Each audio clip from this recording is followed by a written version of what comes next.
이번 27번째 편은 중성자가 우라늄 핵에 포획된 후 핵 분열을 발견한 과정을 설명하겠습니다. 보는 액체 표면 장력 이론을 원자핵에 적용하여 핵과 중성자 충돌에 대한 핵반응 연구의 모형을 제안합니다. 독일 빌헬름 연구소의 한과 마이트너는 중성자가 우라늄과 충돌하여 두 개의 작은 원소로 분리됨을 발견하게 되는데, 이 연구 결과는 핵 분열에 의하여 매우 많은 에너지가 발생하고 이를 이용할 수 있는 가능성을 제시하는 최초의 연구 결과로서 일부 과학자들은 원자폭탄 개발의 가능성을 예측합니다. 보는 덴마크에서 왕실의 지원을 받았고 유럽의 나치 치하의 유대계 과학자를 망명시키는 일을 하면서 감사와 존경을 받았는데, 1934년 장남 크리스티안을 사고로 잃는 가족의 불행이 있었습니다. 코펜하겐은 당시 페르미의 중성자 연구에 관심이 있었고 마이트너의 조카인 프리쉬는 보호 밑에서 연구하고 있었습니다. 그런데 저속 중성자가 원자의 종류에 따라 다르게 반응하고 이론적으로 예측하는 포획 확률은 관측 결과와 맞지 않았습니다. 보는 핵의 구조에 대하여 모형을 가정했는데, 1928년 러시아계 미국 물리학자 가모브가 코펜하겐에서 제안한 모형으로 복합적 핵 모형은 핵이 단일 입자가 아닌 구성 입자들이 힘으로 뭉쳐져 있다는 것입니다. 보는 이 모형을 토대로 중성자가 포획되면 구성 입자들을 교란시키면서 불안정한 핵은 떨어져 나가기에 충분한 에너지를 얻지 못하는 경우 핵의 과다한 에너지를 감마선 형태로 방출한다는 것이었습니다. 그러나 보는 핵이 분열된다는 것에는 회의적이었고 러더포드도 핵 에너지의 이용 문제는 헛소리라고 했으며, 아인슈타인도 어둠 속에서 몇 마리 안 되는 새를 쏘는 것에 비유하며 원로 물리학자 3인은 매우 부정적이었습니다. 보우는 핵의 구조를 연구하면서 박사학위 논문의 주제였던 액체의 표면 장력 문제를 상기하게 됩니다. 액체의 표면 장력이 입자들 사이의 인력과 청력의 균형으로 물방울구를 이루게 되는데, 외부 힘이 가해지면 출렁거리며 모양이 변화하다가 에너지가 열로 방출되면 다시 방울은 안정화되는 것과 유사하게 핵 입자를 결합시키는 강력과 핵 입자 양전화 사이의 청력에 의하여 균형을 이루어 핵 형태를 만든다고 가정합니다. 중성자와 같은 외부 입자가 충돌하면 핵은 변형되어 출렁거리며 액체 방울과 같지는 않지만 유사한 행동을 한다고 가정하면 여러 현상을 설명할 수 있었습니다. 당시 베를린의 마이트너와 코펜하겐의 프리쉬는 이 모형을 염두에 두었습니다. 1934년 페르미가 원자번호 93의 초우라늄 관련 논문이 발표된 직후 독일 화학자 노닥은 원소 93에 대하여 라는 제목의 논문을 발표하여 페르미의 연구 결과를 비평했습니다. 우라늄에서 시작해서 납으로 끝나는 연속적인 계열의 관점은 졸리오 퀴리 부부의 인공 방사능 물질의 발견으로 옳지 않다는 것이 알려졌습니다.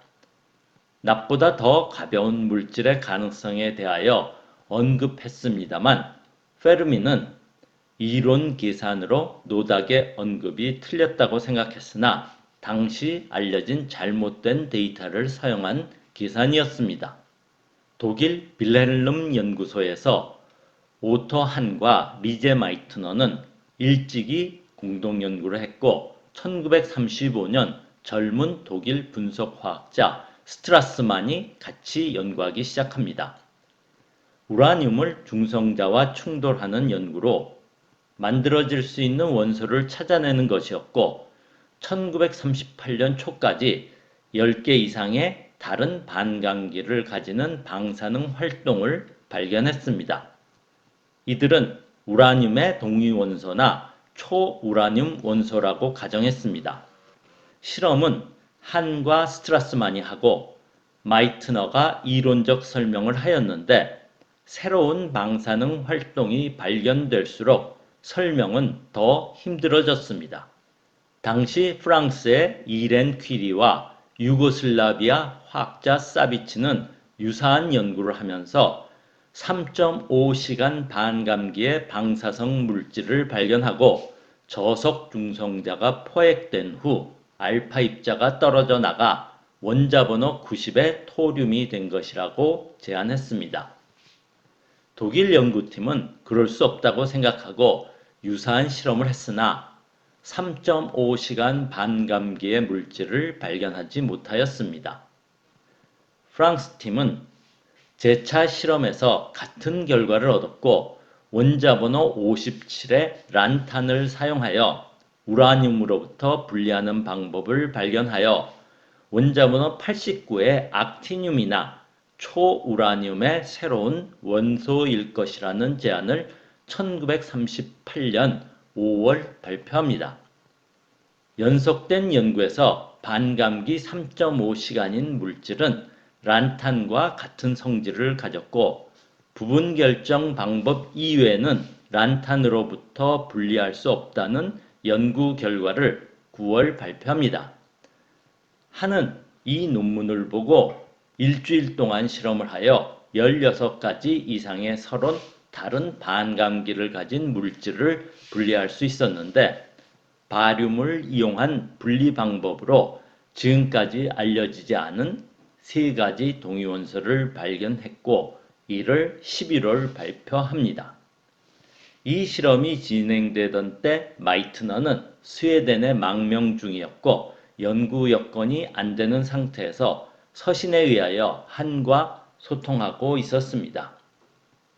한과 스트라스만은 분리를 위하여 사용한 바륨과 란탄이 방사성 원소로 변해 있는 것에 대하여 설명할 수 없었고 이를 마이트너에게 알렸는데 마이트너는 실험이 맞다면 우라늄이 분열되었다는 것을 알게 됩니다. 독일 팀은 연구 결과를 보호와 상의하지만 보호는 분열에 회의적이었습니다. 한과 스트라스만은 분열에 의한 결과를 확신하고 실험 논문을 12월 22일 제출합니다. 당시 서신 연락의 지연은 이 논문에서 마이트너의 이름이 빠지게 됩니다. 우라늄으로부터 바륨이 나온다는 것은 상상하기 어려운 것으로 그 이전까지 충돌에 의하여 알파 입자보다 큰 파편이 나온 경우는 없었습니다. 프리쉬는 마이트너를 방문하여 실험 결과를 논의하는 과정에서 물방울이 2개의 물방울로 분리되는 것을 표면장력으로 설명하는 것과 유사하게 보호의 원자핵 모형으로 핵 분열을 설명할 수 있음을 알게 됩니다. 모형 계산에서 원자 번호가 100이면 핵의 표면 장력이 사라지게 되고 92인 우라늄 원자핵은 불안정함을 알게 되면서 자연의 원자 번호 92인 우라늄까지만 존재하는지에 대한 이유도 알게 됩니다. 우라늄이 2개의 파편인 바륨과 크립톤이 형성되는데 후에 계산에 의하여 이 분열에서 어마어마한 에너지가 나오게 된다는 것도 알게 됩니다. 1939년 1월 6일 이론적 설명의 초안을 작성하여 보어에 전달하였는데 보어는 벨기에 이론 물리학자 로젠펠트와 미국으로 강연과 연구를 위하여 출발하는 배를 타기 직전이었습니다. 프리쉬는 코펜하겐에서 실험으로 확인한 후 논문을 완성하여 1월 16일 네이처에 보냅니다. 보어는 왜 2개의 파편으로만 갈라지는가에 대한 생각을 하였습니다만 이는 단지 확률적인 문제였습니다. 1월 16일 배가 뉴욕에 도착했을 때 노벨상 시상식을 마친 후 바로 미국으로 망명하여 1월 2일 미국에 도착하여 컬럼비아 대학에 자리 잡은 페르미가 컬럼비아 대학 물리학과장인 페그램과 보호와 연구했었고 이번 방문 기간에 다시 하기로 되어 있던 프린스턴 대학의 젊은 미국 이론 물리학자 휠러와 마중 나왔습니다. 그리고 핵 분열의 소식은 보호를 통하여 미국 물리학계에 빠르게 퍼지게 됩니다. 보호 역시 핵 분열에 관한 의견 논문을 네이처에 제출합니다. 분열에 대한 소식을 들은 페르미는 컬럼비아 대학에서 바로 실험을 재현하게 됩니다. 1월 중순 오토 한의 논문은 프랑스 팀에 도착합니다. 그들은 굉장한 발견을 놓친 것을 깨닫게 됩니다. 워싱턴 DC 카네기 연구소에서도 분열됨을 확인하였고 UC 버클리 대학의 오펜하이머의 제자인 미국의 실험 물리학자 엘버레즈도 핵분열을 재현하게 됩니다. 그리고 오펜하이머는 아직은 조잡하지만 핵분열 폭탄에 대한 설계도를 그리게 됩니다.